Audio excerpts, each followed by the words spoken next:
सबसे पहले ये छत्तीसगढ़ के उन 11 फेसेस को देखिए जो 11 की 11 सीटों पर उम्मीदवार के तौर पर सामने आ चुके हैं।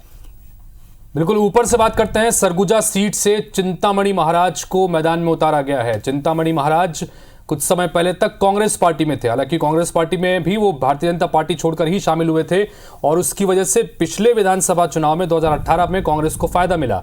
इस बार बीजेपी में चले गए थे विधानसभा चुनाव से पहले और एक संदेश देने के साथ साथ भारतीय जनता पार्टी ने एक बड़े चेहरे के रूप में चिंतामणि महाराज को यहां से मैदान में उतारा है। गहिरा गुरु से संबंधित हैं और ऐसे में इनका अच्छा दबदबा उस इलाके में देखने को मिलता है।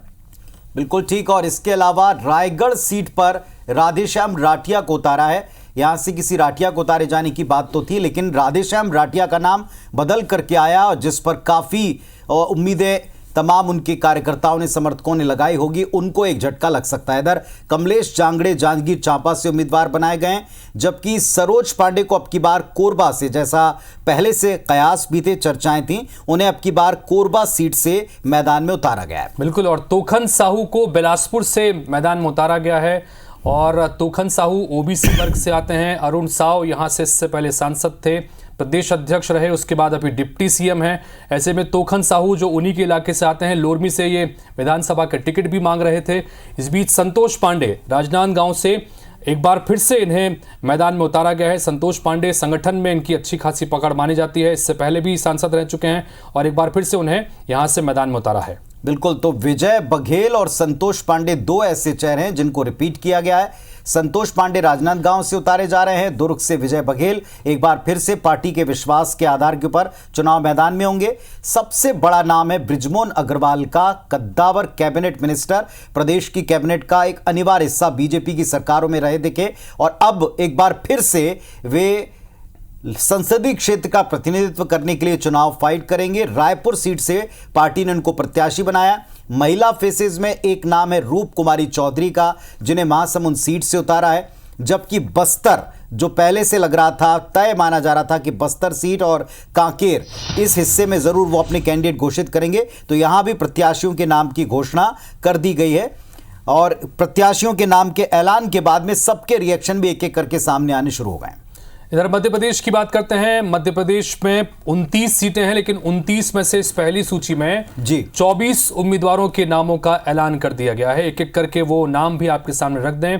मुरैना की बात करें, ग्वालियर चंबल सीट की महत्वपूर्ण सीट, और यहां से शिव मंगल सिंह तोमर को मैदान में उतारा गया है। इसी तरह से संध्या राय भिंड से मैदान में उतारी गई हैं।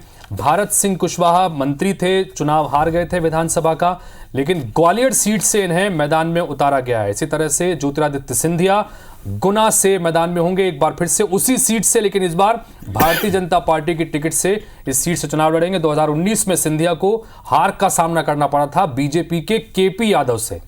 बिल्कुल आपने ठीक कहा। और इसके अलावा आप देखें जिन चेहरों को आज पार्टी ने टिकट दिया है उसमें आलोक शर्मा का नाम है भोपाल से, रोडमल नागर राजगढ़ से, महेंद्र सिंह सोलंकी हैं देवास से, सुधीर गुप्ता हैं मंदसौर से, जबकि अनिता सिंह चौहान, उन्हें भी पार्टी ने प्रत्याशी घोषित किया है। तो मध्य प्रदेश के 24 उम्मीदवार आप देखें, इन उम्मीदवारों में सतना से गणेश सिंह हैं,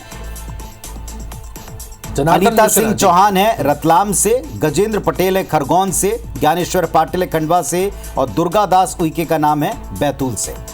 तो ये वो 24 चेहरे हैं जिन्हें पार्टी ने 29 में से प्रत्याशी बनाकर तय करके मैदान में उतार दिया है। बड़ी बात यह कि शिवराज सिंह चौहान को विदिशा एक हाई प्रोफाइल सीट रही है, जहां से तमाम केंद्रीय मंत्री और प्रधानमंत्री तक का नाता रहा है पूर्व के, उनको एक बार फिर से विदिशा सीट से मौका मिला है संसदीय क्षेत्र में फाइट करने का।